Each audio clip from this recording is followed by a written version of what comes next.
Vasudevaya. Om Namo Bhagavate Vasudevaya. Om Namo Bhagavate Vasudevaya.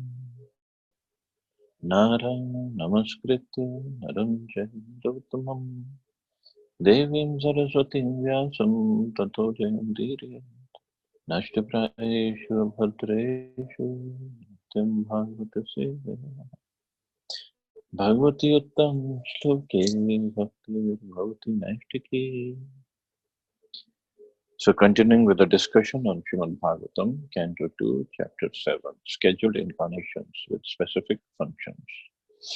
Text number 30 onwards. So Brahmaji is further speaking to Narad Muni about different pastimes of Krishna. Granita yad yad upabandham amushyamata shilbam sutasya natu tat tad amushyamati yajrim bhato asya vadane bhunani gopi samviksha shankit manah pratiboditasit. When the cowherd woman, Krishna's foster mother, Yashoda, was trying to tie the hands of her son with ropes, she found the rope to be always insufficient in length, and when she finally gave up, Lord Krishna, by and by, opened his mouth, wherein the mother found all the universes situated. Seeing this, she was doubtful in her mind, but she was convinced in a different manner of the mystic nature of her son. One day, Lord Krishna, as a naughty child, disturbed his mother Yashoda, and she began to tie up the child with ropes just to punish him. But no matter how much rope she used, she found it always insufficient.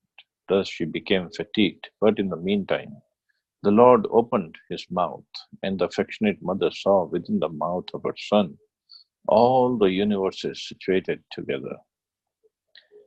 The mother was astonished, but out of her deep affection for Krishna, she thought that the Almighty Godhead Narayan had kindly looked after her son just to protect him from all the continuous calamities happening to him. Because of her deep affection for Krishna, she could never think that her very son was Narayan, the personality of Godhead himself. That is the action of Yog Maya, the internal potency of the Supreme Lord, which acts to perfect all the pastimes of the Lord with his different types of devotees. Who could play such wonders without being God? So, uh, first I thought this was a Damodar Leela, but this wasn't Damodar Leela. Although here also the rope was too short and Mother Yashoda was trying to bind him up. But here Krishna opened his mouth and showed Mother Yashoda all the universes in his mouth.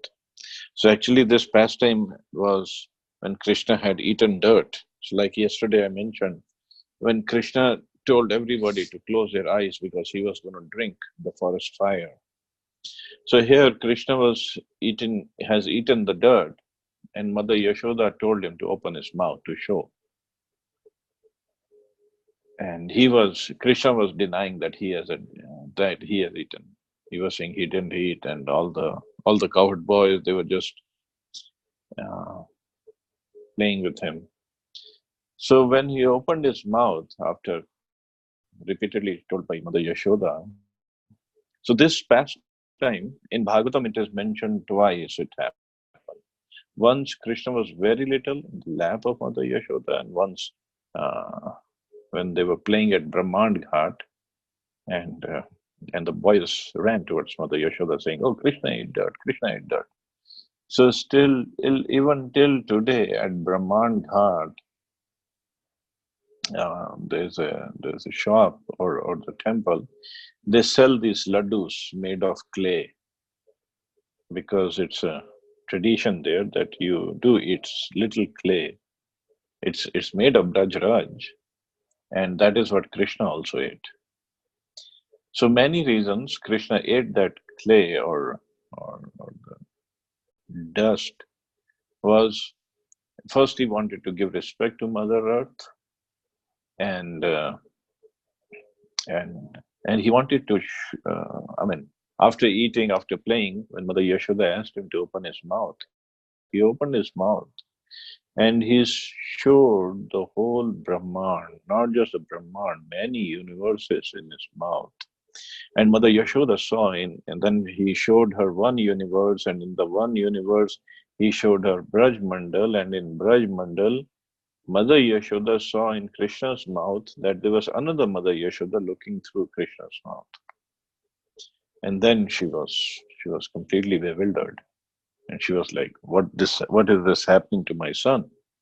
And then Krishna, he closed his mouth, and Mother Yashoda, just for a moment, she thought Krishna is Narayan, but then she forgot that. She said, no, no, no, no, it is my son.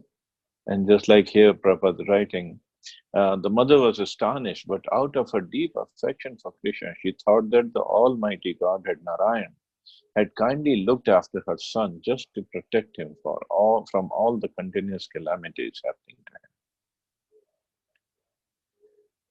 So finally she thought, oh no, no, no, that cannot be. My son is just a little baby. Because this proves how much, I mean, there is no opulence, that kind of opulence which is outside Vrindavan, that can affect the mood of Mother Yashoda. Same Krishna, when he killed Kansa, and after killing Kansa, Krishna Balram came to meet Devaki and Vasudev. Devaki and Vasudev, they were kind of reluctant to embrace Krishna and Balram or put them on their lap, because they were thinking that these guys are Supreme Personality of Godhead. They are not my son. So Devaki and Vasudev, they have some mood of awe and reverence towards Krishna.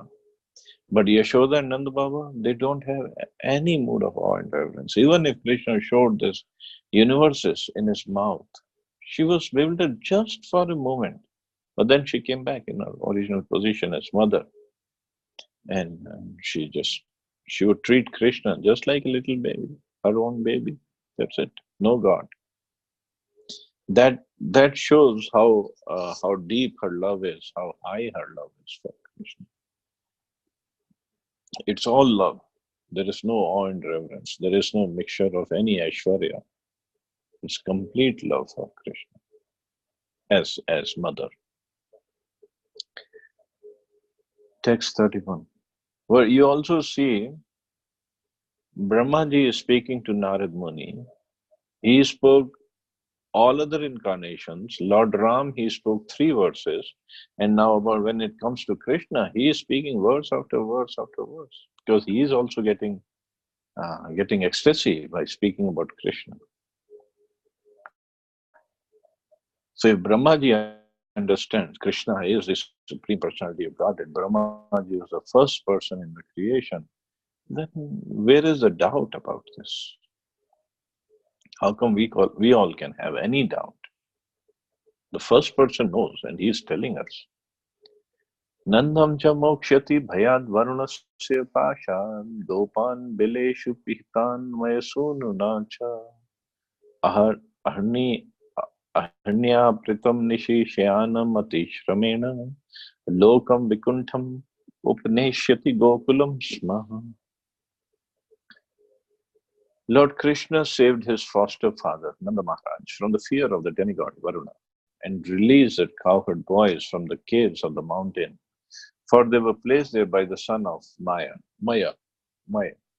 Also to the inhabitants of Vrindavan who were busy working during daytime and sleeping soundly at night because of their hard labor in the day, Lord Krishna awarded promotion to the highest planet in the spiritual sky. All these acts are transcendental and certainly prove without a doubt his godhood. So Nand Maharaj, the foster father of Lord Krishna, actually is not the foster father, he's a real father. But most of people, they understand it this way. That's why Brahmaji is speaking like this. Went to take his bath in river Yamuna in the dead of night, mistakenly thinking that the night was already over. Thus the demigod Varuna took him to the Varuna planet just to have a look at the personality of God, Lord Krishna. He appeared there to release his father. Actually, there was no arrest of Nand Maharaj by Varuna because the inhabitants of Vrindavan were always engaged in thinking of Krishna, in constant meditation on the personality of Godhead in a particular form of samadhi or trance of the yoga. So what had happened, actually it happened on Dwadashi day, one of the Dwadashis. So Ekadashi, Nand Maharaj had fasted, and on Dwadashi, early morning, he went to take bath in river Yamuna, so he can come home and break his fast. So technically, he thought the night was over, but technically it wasn't over. So in the river, Varun Dev, he lives, or his associates are there. So they caught hold of Nanda Maharaj and they brought him to the palace of Varunji. So Krishna, and when Nand Baba didn't come back home, Yashoda Maya got worried, and Krishna Balram came to the bank of River Yamuna, and then Krishna jumped in River Yamuna and went to Varun Lok, where Nand Maharaj wasn't actually arrested. He was sitting with Varun Dev, and they were just discussing. So Krishna came, Varun Dev paid obeisances. Actually, it was all his plot to take darshan of Krishna. That's all. So, in this, through this, it was said, Prabhupada says that in the purport that even the rivers one should respect properly and not take bath or pollute the rivers unnecessarily, like the way we do these days. Because all the rivers, the demigod Varun Dev is in charge of the rivers, and we should respect the rivers. And like here, he was going to take bath in the dead of the night, so that's also disturbing um, the administration of Varun Dev. So idea is one should be very respectful towards all the energies of Krishna, towards Mother Nature also. And Prabhupada is saying there was no arrest of Nand Maharaj because he was in constant meditation on Krishna. So there was no fear in his mind. They had no fear of the miseries of material existence. In the Bhagavad Gita, it is confirmed that to be in association with the Supreme Personality of Godhead by full surrender in transcendental love frees one from the miseries inflicted by the laws of material nature. Here it is clearly mentioned that the inhabitants of Vrindavan were extensively busy in the hard labor of their day's work. And due to the day's hard labor, they were engaged in sound sleep at night. So practically, they had very little time to devote to meditation or to the other perform of the spiritual activities. So looks like they didn't have much time for spiritual activities, but they were completely absorbed in meditation on Krishna, thinking about Krishna, talking about Krishna. They were always discussing the pastimes of Krishna. They had, like Yashoda Maya, when this Damodar Leela happened, so she was singing the pastimes of Krishna, how he killed Putna, how he killed Shaktasur, and then Bakasur, Raghasur, and so many other demons. So Prabhupada mentions over there that at that those days, the Brajvasis, what they would do, they would pay some poet to make a poem or a song of Krishna's pastimes. And then it would be easier for them to sing that song while they were working. So for us, Prabhupada has, or Chaitanya Mahaprabhu has given a very special and very simple song, Hare Krishna Mahamantra. So we can sing it anytime, every time. No matter what we are doing, we can always sing it. Of course, our 16 rounds, we should sit down and chant, but other time we can always sing Hare Krishna Mahamantra or different bhajans that Prabhupada has given. That will keep our mind focused on Krishna all the time. Instead of thinking or talking about some nonsense, we should try to engage our mind, our talking sense, our hearing sense, our other senses in the service of Krishna in this way.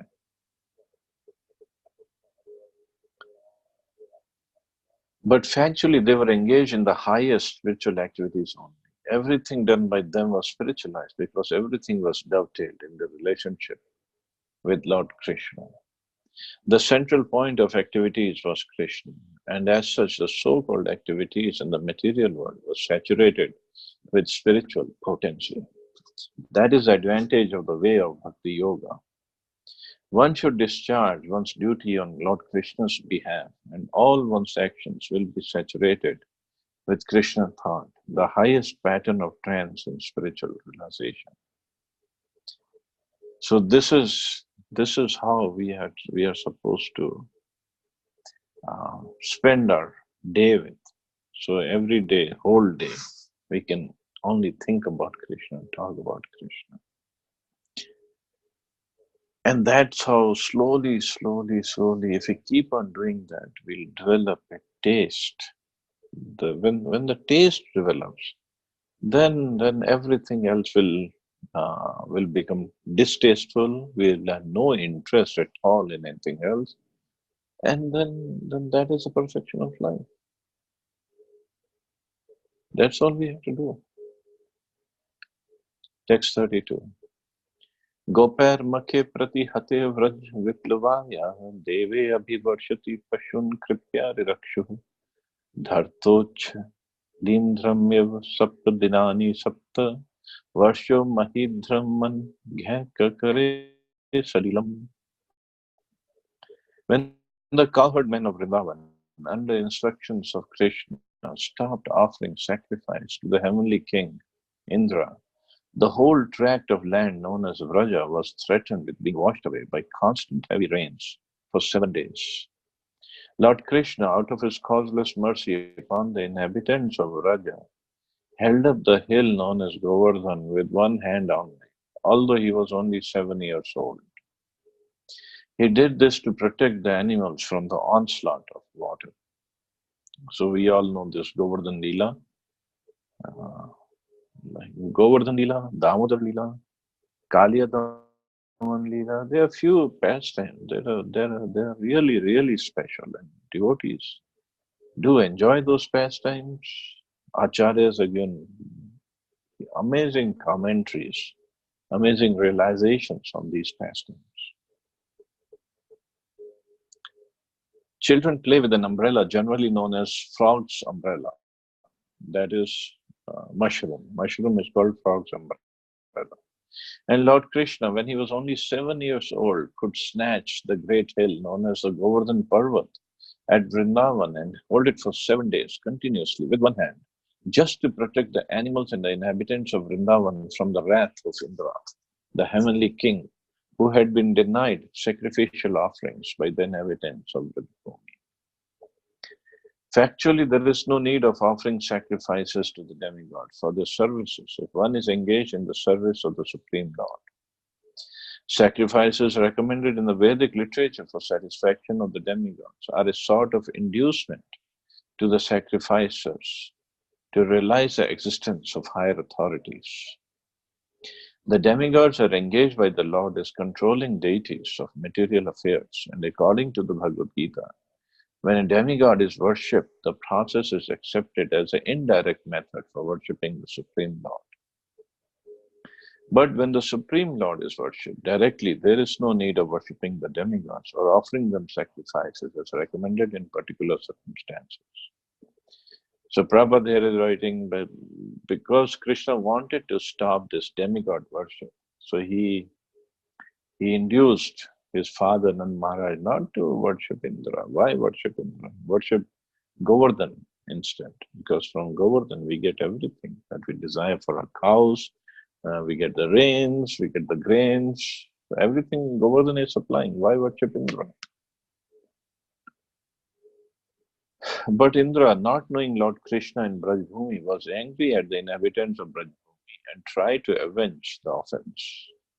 But competent as the Lord was, he saved the inhabitants and animals of Brajbhumi by his personal energy and proved definitely that anyone directly engaged as a devotee of the Supreme Lord need not satisfy any other demigods, however great, even to the level of Brahma or Shiva. Thus, this incident definitely proved without a doubt that Lord Krishna is a personality of God. And then he was so in all circumstances, as a child on the lap of his mother, as a boy 7 years old. So he was 7 years old when he held up Govardhan for 7 days on his, not only on his hand, but on the tip of the little finger of the left hand. And as an old man of 125 years of age. In either case, he was never on the level of ordinary man. And even in his advanced age, he appeared a young boy, 16 years old. These are the particular features of the transcendental body of the Lord. So Brahmaji is describing his features, his pastimes, his beauty, everything Brahma is describing to Narad Muni. Kridanvani nishi nishakara rashmi gaurya rasunmukha kalpadaitam murchitena uddipata smararujam braj bridvadhunam hartur harishyati shiro dhanada anugasya. When the Lord was engaged in his pastimes of rasa dance in the forest of Vrindavan, enlivening the sexual desires of the wives of the inhabitants of Vrindavan by sweet and melodious songs, a demon of the name Shankachuda, a rich follower of the treasurer of heaven, Kubera, kidnapped the damsels, and the Lord severed his head from his trunk. So that is also one of the pastimes, that Shankachuda came and Krishna was enjoying with his gopis, and Shankachuda came. Shankachuda, he kidnapped the gopis and ran away. He just picked up, he was a huge demon. And Krishna ran after him and he killed him by his, by his Sudarshan Chakra. And no, not Sudarshan Chakra, because he didn't use Sudarshan Chakra in Vrindavan. He killed Shankchuda and there was a money on his forehead. So Krishna took out that money, and Balramji was there. So as a matter of respect, he gave that money, that whatever the stone was, to Balramji. So because it was covered with blood, because Krishna had just killed the demon, so Balramji washed it, and out of his affection for Radharani, and Balramji knew Krishna actually wanted to give it to Radharani, but because Balramji was standing there, he wanted to follow the etiquette. So Balramji gave that money to Srimati Radharani. And Krishna was happy that finally it went to Radharani. Balramji was happy. And of course, Srimati Radharani was also happy. We should carefully note that the statements described herein are the statements of Brahmaji to Narad. And he was speaking to Narad of events that would happen in the future during the advent of Lord Krishna. So this, we have to understand, the Brahmaji is speaking to Narad Muni towards the beginning of creation, actually. And Prabhupada said it will happen in the future. Or others have explained, these pastimes happened in the previous day of Brahma. And Brahmaji remembers them. The pastimes of the Lord are known to the experts who are able to see past, present, and future. And Brahmaji, being one of them, foretold what would happen in the future. The killing of Shankchuda by the Lord is a more recent incident after the Ras Leela, and not exactly a simultaneous affair. In the previous verse, we have also seen that the Lord's engagement in the affairs of the forest fire was described along with the pastimes of punishing Kaliya snake.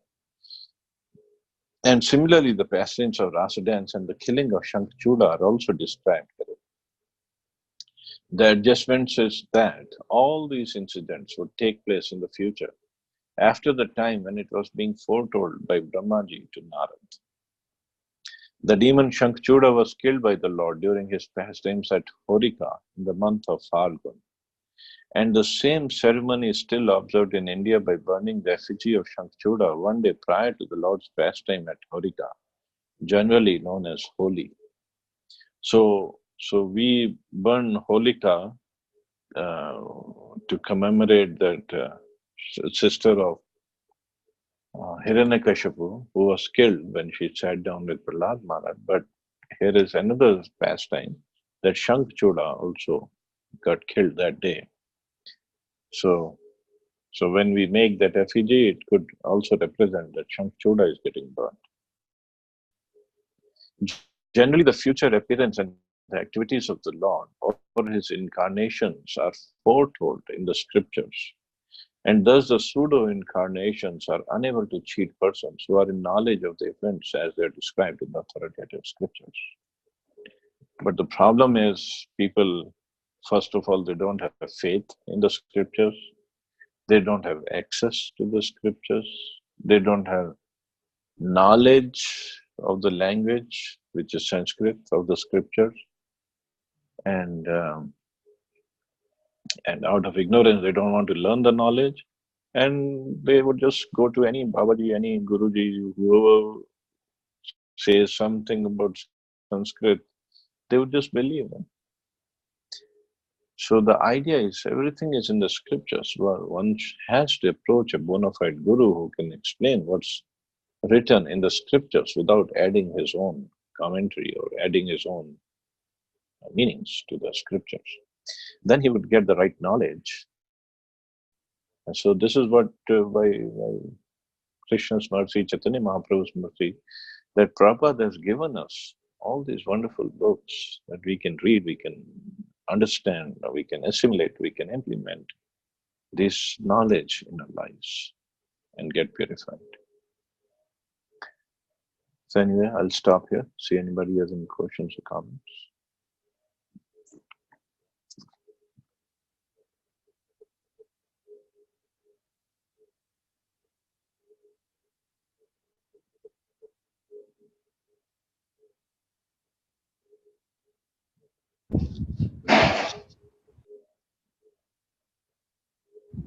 Hare Krishna Prabhuji. Hare Krishna. Beautiful explanation about the pastimes of Lord Krishna Prabhuji. Thank you for that. I have one question on. I read that the expansion of all the three forms of Vishnu is from the right hand of the Krishna, and from his left hand the expansion was Radharani, and further to Lakshmi and other goddess. Is that true, Prabhuji? I have read that, but not in Prabhupada's books. I have read it somewhere else. But the point is, even if it is true, what difference does it make? Yeah. So, Prabhuji, the question is on Lord Ram. Is Lord Ram also in the same way is an expansion of Lord Krishna? Yeah. Okay. All the incarnations come from Krishna only. Sometimes, Prabhuji, after like in Mahabharata, that Vishwarupa, which the Lord Krishna showed to Arjuna, with all the god and goddess, it's all within him. It was that enlarged form which he has showed. It seems like it's all the expansions, all other faces. It's all within him, and it's not, we cannot differentiate. Lord Vishnu is the expansion, or from Vishnu Krishna has come. It's all the same within him. I feel. See, It's form only. expansions, incarnations, of course, these are very technical, and they're described by Lord Chaitanya in his teachings to Sanatana Goswami in Chaitanya Charitamrita. But at the same time, we have to understand there is hardly any difference. Like Brahm Samhita says, if we take one candle and we light up other 100 of candles, all the candles will give the same candle power. It's just original candle is original candle. That's all.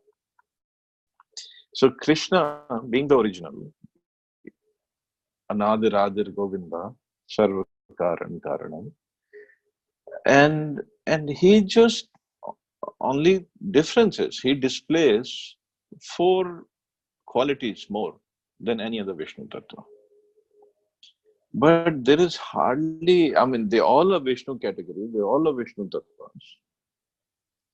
And they manifest or they they display their opulences or their strengths according to the pastime they are in. But if somebody is a devotee of Lord Ram, we cannot say he's in any way lower or any way inferior to a devotee of Krishna. How can we say that?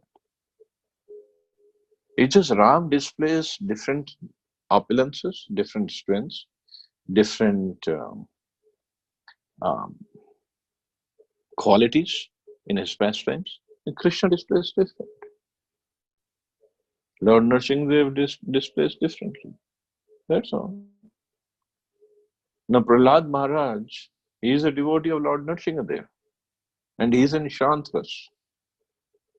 How can we say he's not a great devotee? He's a wonderful, very great devotee. We don't even have like like a speck of the quality that Prahlad Maharaj has. So how can we say he's any inferior than a devotee of Krishna? There's no way. It just we make these distinctions, and of course we all have this desire that I'll have a swarup of a manjari or a gopi or whatever, but we don't know what's our swarup, so we cannot even discuss that. Right now we are just trying to be a devotee. Actually, we're not even devotees yet. We are struggling. True, Prabhuji. Thank you so much for explaining. Okay. Thank you, Prabhu. Okay, so I guess we can stop here. You all have a wonderful day. Hare Krishna. Jai Shri Prabhupada. Hare Krishna.